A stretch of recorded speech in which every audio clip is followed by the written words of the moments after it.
C'est une fronde historique que personne n'a vu venir en France. Elle allait rallier des centaines de milliers de Français, dont Ornella. La mère célibataire s'est tout de suite reconnue dans une colère qui allait sortir de l'ombre du monde virtuel des réseaux sociaux pour éclater sur les routes de campagne, autour des ronds-points et sur les grandes avenues de Paris. Je crois que je suis née gilet jaune. Je suis pas née à la bonne époque ou dans une société. C'est une société qui me correspond pas. À l'origine, c'est le prix de l'essence à la pompe, en augmentation constante, qui sème un vent de mécontentement.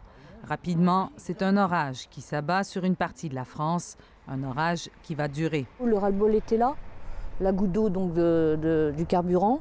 Puis après, les gens se sont mis à parler, se sont dévoilés sur les ronds-points ou dans les cabanes. Donc ont appris qu'ils n'étaient pas seuls à en chier.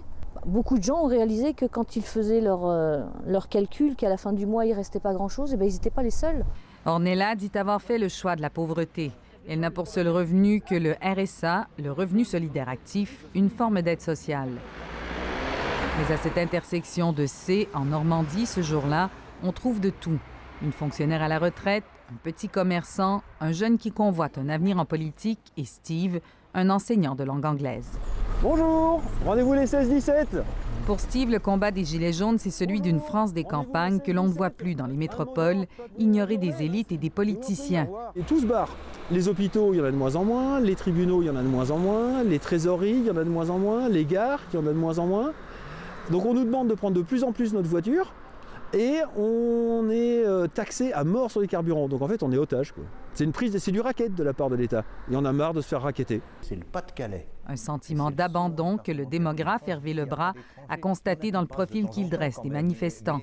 Un mal-être des régions éloignées que le président Macron et le gouvernement n'ont pas compris au départ, dit-il. Comme le gouvernement ne comprend pas les manifestations se durcissent, ça devient une sorte de pôle d'agrégation de, au fond, tous les problèmes de la société française. C'est donc le pouvoir d'achat, c'est les retraites. Il n'y a pas eu d'idée directrice. Et pour qu'une révolte réussisse, il faut qu'il y ait une idée directrice. Paris est vite devenu la scène d'affrontements inédits. Incendies, commerces saccagés, monuments défigurés. Jamais la ville n'avait connu une telle violence depuis sa libération. La réponse des forces de l'ordre s'est aussi voulue sans précédent. La seule chose qu'on a pu recevoir de l'État, c'est une répression politique et puis une violence policière. Macron a sorti des miettes parce qu'il y a eu de la casse matérielle. Trop peu, trop tard, vous diront les Gilets jaunes qui s'accrochent malgré un essoufflement du mouvement au printemps dernier. Emmanuel Macron a bien fini par changer de ton et annoncer l'équivalent de 25 milliards de dollars canadiens en mesures diverses, dont l'élimination de la fameuse taxe sur les carburants. Moi, je rencontre plein de gens qui en ont marre de tout ça. Les gens se plaignent en France. Ils sont bien. Vous êtes... vous n'avez rien du tout. Écoutez, vous allez à l'hôpital, vous allez être soigné.